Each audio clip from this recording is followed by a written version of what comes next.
평양을 방문한 안드레이 벨로우소프 러시아 국방장관이 11월 30일 김정은을 만난 자리에서 북한군의 전승절 참석을 초청했습니다. 이렇게 보도가 됐는데, 자, 이 전승절 소련에서부터 생긴 거죠? 네, 이 전승절은 전쟁에서 이긴 날이라는 뜻인데 여기서 말하는 전쟁은 2차 세계대전입니다. 네. 뭐 2차 세계대전 때 당시 소련이 뭐 수천만 명이 죽어가면서 이 히틀러의 나치군과 싸워서 이겼어요. 이른바 독소 전쟁이죠. 네. 그런데 이때 그 2차 세계대전을 일으킨 추축국이 세 나라인데 네. 이탈리아, 독일, 일본입니다. 네네. 그런데 항복한 순서가 이탈리아 무솔리니가 제일 먼저 네. 죽었습니다. 그리고 나서 히틀러가 죽었고, 그리고 나서 일본이 끝까지 버티다가 네. 이제 항복을 했는데, 이때 히틀러가 항복한 날을 기념하는 것이 유럽에서의 전승절입니다. 그게 5월 8일이죠? 그게 5월 8일입니다. 그래서 지금 나토 국가들은 5월 8일을 전승절로 기념하고 있어요. 그런데 이제 소련은 하루 늦게 자기들이 하루 늦게 5월 9일 날 항복을 받았다고 해서 5월 9일을 전승절로 네. 기념하고 있고, 이 무솔리니하고 히틀러가 다 이 항복을 하고 죽었는데도 그때까지 일본은 계속해서 전쟁을 하다가 그렇죠. 8월 15일 날 이제 항복을 해요. 이제 원자폭탄 2방 맞고. 예. 그래서 이제 우리나라 입장에서는 8.15가 전승절인 거죠. 네. 그러자 광복절 이렇게 되는 겁니다. 자, 이제 전승절을 기념하는 건 뭐 각 나라가 다 뭐 기념할 수 있는 건데 네. 내년이 80주년입니다. 네. 1945년에 이겼으니까. 그렇죠. 80주년이니까 뒤에 영자로 떨어지는 날이라서 성대하게 기념한다는 것이고요. 네. 이 전승절에 김정은이를 초청한 게 아니고 네. 김정은과 함께 북한군 부대를 초청을 했어요. 그러니까 사실 북한군만 오라 그런 거예요. 예. 이제 그래서 이게 지금 북한과 러시아 관계가 이게 그냥 무슨 동맹 관계가 아니라 정말 전쟁을 같이 하고 있는 네. 그런 나라다. 이제 이런 것들을 대내외에 알리는 효과가 있는 거죠. 네, 계속 좀 얘기해 보겠습니다. 말씀하신 대로 나토와 우크라이나도 하루 전인 5월 8일을 2차 대전의 전승절로 기념을 하는데, 지난해 79주년 이 러시아 전승절에는 벨라루스, 중앙아시아 5개 나라, 쿠바, 기니비사우 등 8개 나라가 참석했어요. 북한은 그때는 초청받지 못했습니다. 이 북한군을 내년 전승절에 오라고 한 거 어떤 의미가 있을까요? 네, 지금 전쟁을 함께 하고 있는 동맹국가라고 하는 것을 대내외에 알리기 위해서입니다. 네. 그리고 김정은 입장에서도 저는 이건 보낼 가능성이 높다고 보는데요. 네. 이렇게 하면 이 러시아의 제1 동맹국가가 되는 거 아니겠습니까?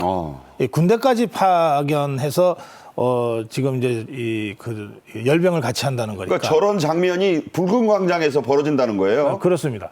이게 이제 비유해서 말씀드리자면 미국의 국군의 날에 우리 군이 직접 미국에 가서 행진하는 거랑 똑같거든요. 워싱턴 DC를. 예, 미국 군대와. 그런 식이네요. 그러니까 이런 경우는 사실은 상상하기가 좀 어려운 거예요. 네. 축하하기 위해서 다른 나라의 정상들이 갈 수는 있지만, 그 지금 김정은이한테 군대를 아예 끌고 오라 이렇게 얘기를 한 거니까. 그렇네요. 푸틴 입장에서는 그야말로 아주 지금까지 없었던 초유의 어떤 이벤트를 내년도 전승절 날 5월 9일 날 한번 해보겠다.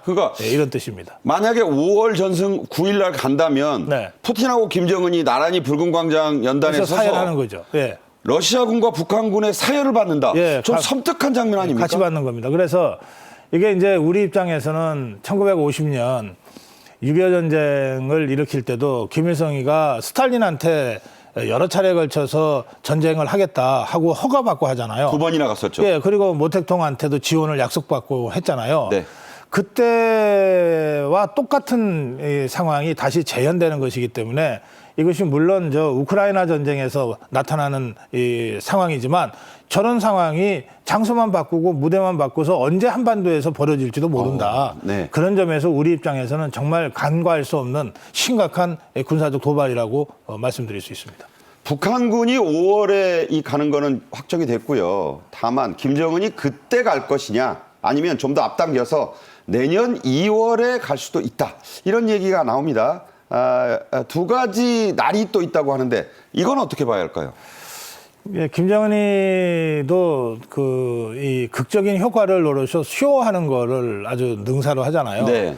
2018년에 평창 동계올림픽 그 참석을 계기로 해서 전 세계를 상대로 쇼를 한 적이 있잖아요. 그렇죠. 예, 당시 그 쇼의 상대가 트럼프 미국 대통령이었습니다. 일기의 트럼프. 그러면 지금 말씀하신 대로 뭐 이 2월 달에 뭐 러시아의 기념식이 또 있으니까 그러니까 우크라이나 침공 3주년이 예. 2월 24일이고요. 뭐 그렇게 갈 수는 있지만 그때는 군대를 끌고 가서 뭘 하기가 좀 어렵잖아요. 그렇죠. 그러니까 극적인 효과를 극대화하는 그런 의미에서라고 하면 5월 달에 북한군을 끌고 그 모스크바 광장에서 푸틴하고 나란히 서서 러시아군과 북한군을 동시에 사열하는 네. 이 장면이 훨씬 더 김정은의 그 여러 가지 구미에 맞겠네요. 전략이나 취향에 맞을 거예요. 그렇군요. 저는 그래서 2월 달보다는 5월 달을 선택할 가능성이 많고 또 이게 그 모스크바라고 하는 게 상당히 춥잖아요. 그렇죠. 그러니까 김정은의 건강 상태 같은 걸 고려하지 않을 수 없거든요. 2월은 좀 춥겠네요. 예. 그리고 바깥에서 그래도 2시간 이상은 버텨야 되잖아요. 네. 그러니까 물론 2월에 무슨 군사 열병을 하는 건 아니지만 예, 그런 점들을 감안하면 또 지금 러시아의 북한군이 지금 전투에 이미 참전했다는 소식은 속속 들어오고 있는데 그렇네요. 그 전황까지를 좀 살펴보고 여러 가지를 좀 종합적으로 판단해서 움직이지 않을까 그런 생각이 듭니다. 네. 날씨 추울 때 이 비대한 사람들 혈압 문제가 있을 수도 있고요. 말씀 들으니까 저도 5월 9일설에 무게가 좀 실립니다. 김정은은 벨로우소프 러시아 국방장관에게 러시아의 우크라이나 침공을 변함없이 지지한다고 했습니다. 영토 완전 정복이다. 이런 표현까지 썼네요. 예, 그러니까 저 영토 완정이라는 단어는 뭐냐면 원래 러시아 영토인데 이게 우크라이나가 지금 불법적으로 점유하고 있으니 그걸 회복한다 이런 뜻이에요. 그러니까 러시아가 주로 쓰는 말입니다. 네. 러시아가 전쟁을 정당하기 위해서 쓰고 있는 말을 김정은이가 그대로 써주고 있는 거죠. 아하. 또 그래야 자기들은 우크라이나를 침략한 러시아군과 한편이 돼서 우크라이나를 침략하고 있다. 이렇게 얘기하면은 자기네 파병의 정당성이 없어지잖아요. 네. 예, 그러니까 자기들이 파병한 것을 정당화하기 위해서 또 러시아를 적극 지지한다는 의미에서 영토 완정이라는 표현까지 따라서 쓰고 있습니다. 네.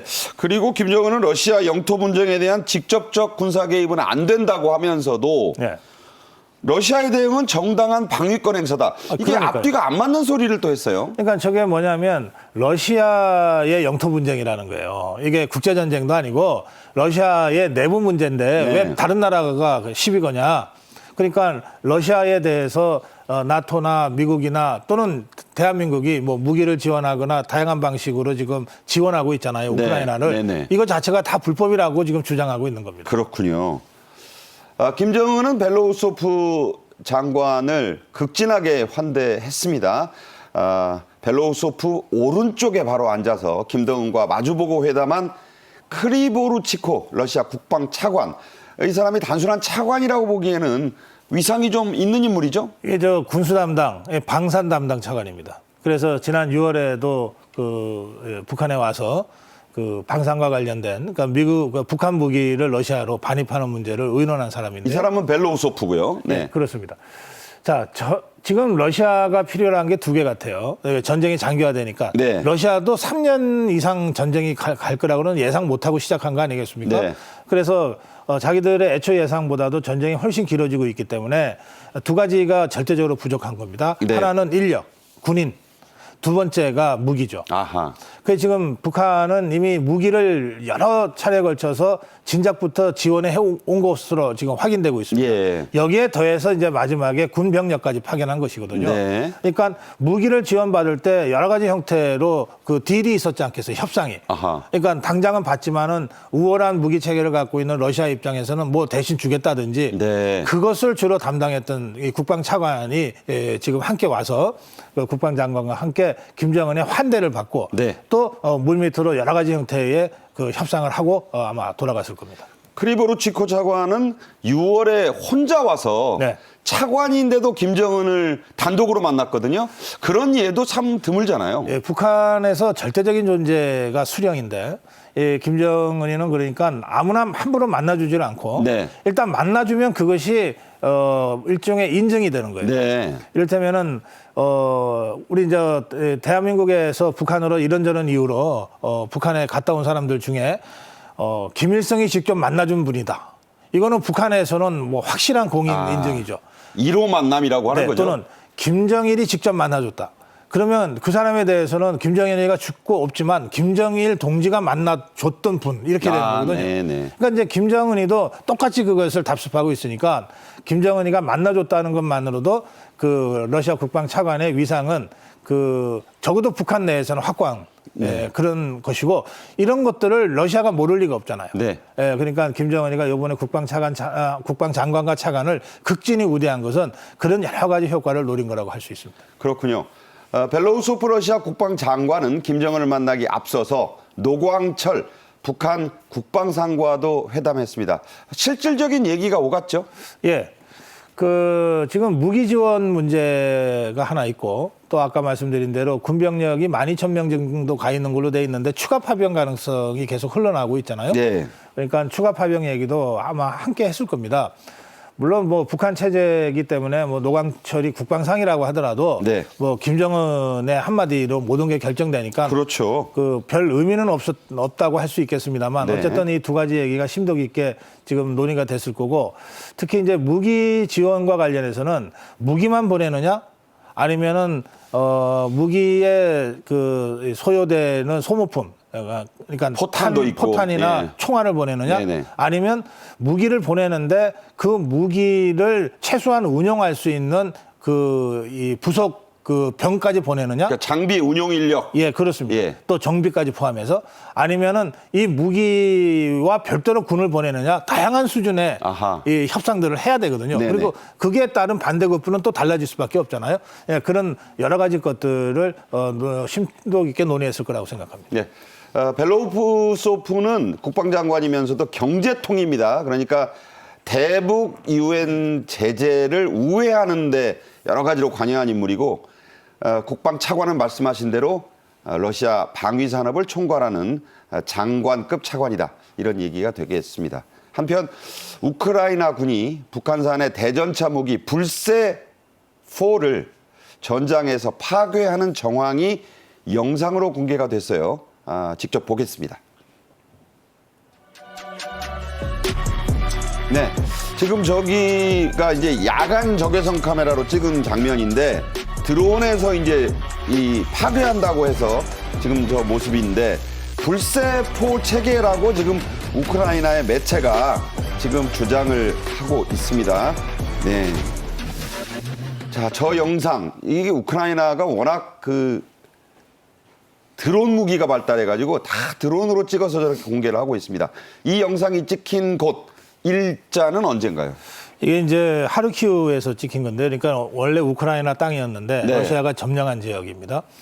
이제 이 지역에 이 유럽은 평원 지역이 대부분이기 때문에 전차전이 원래부터 활발하게 전개됐던 곳이거든요. 그렇죠. 그러니까 상대적으로 전차를 파괴할 수 있는 대전차 무기가 또 굉장히 많이 배치가 돼 있어요. 네. 이번에 저 드론을 통해서 지금 보여드리고 있는 영상은 북한이 만든 불세4라고 하는 전차를 파괴하는 대전차 무기 체계가 파괴되고 있는 장면이라고 우크라이나 언론에서 지금 보도하고 있는 겁니다. 예, 우크라이나 3돌격 여단이 파괴했다 이런 주장이에요. 네.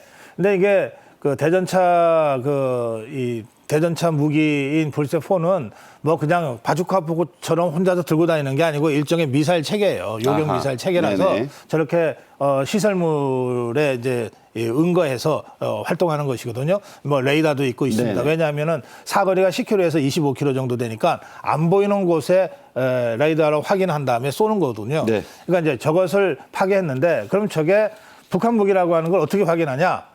저게 북한 무기는 그 무기 파편이라든지 이런 걸 보면 재질이라든지 또는 기호라든지 그리고 그 한글도 발견이 돼요. 그렇습니다. 네. 예, 그런 것들이 있는 거거든요.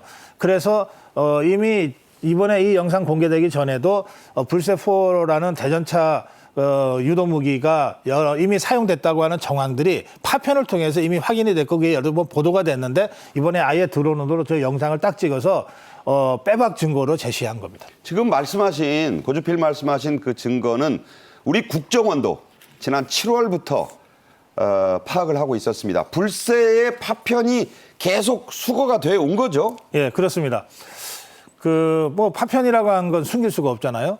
그래서 저것들이 지금 확인이 된 거고, 이거는 제가 여러 차례 말씀드린 적이 있는데, 천안함 폭침 때도 결국은 그 어뢰 파편을 우리가 40m 아래 그 해저에서 인양을 함으로써 북한의 북한의 도발이었다는 빼박 증거를 우리가 제시한 것 아닙니까? 그때도 그랬죠. 예. 자, 그런데 이게 이제 어떤 심각한 문제가 있는가 하면, 저게 이미 지난 7월부터 사용되고 있었다고 하면, 북한군이 파병되기 훨씬 전에 북한군의 대전차 유도 무기가 사용됐다는 뜻이잖아요. 그러니까 우크라이나 당국은 2023년 연말부터 나왔다고 그래요. 예. 자, 그렇다면 북한이 훨씬 일찍 전장에 사실상 개입했다는 뜻이 되는 것 아닙니까? 네.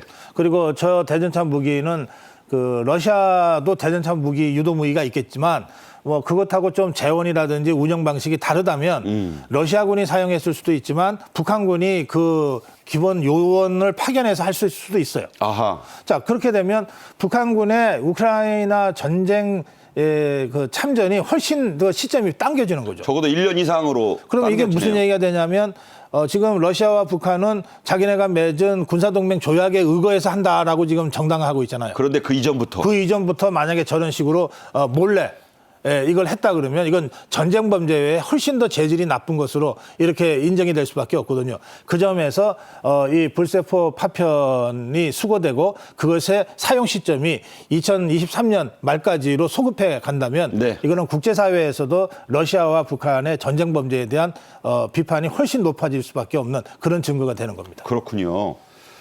좀 다른 얘기 하나 해보겠습니다. 러시아가 소련 붕괴 후에 한 30년간 중단했던 핵실험을 다시 할 수도 있다, 재개할 수도 있다는 러시아 외무차관의 발언이 나왔습니다. 공식화를 한 거라고 봐야 되나요? 네, 이게 이제 한 달쯤 전부터 이 협박을 하기 시작했는데, 그거는 이제 미국이나 나토 국가들이 러시아 본토를 공격할 수 있는 중거리 탄도미사일이나 크루즈 미사일을 우크라이나가 사용할 수 있도록 해야 된다고 하는 국제 여론이 제기가 되자, 네. 그리고 그걸 또 실제로 공격을 했잖아요. 네네. 이렇게 되자 그것에 대응하는 소련의 대응 수단으로 핵실험과 핵미사일 발사가 거론이 되기 시작한 겁니다.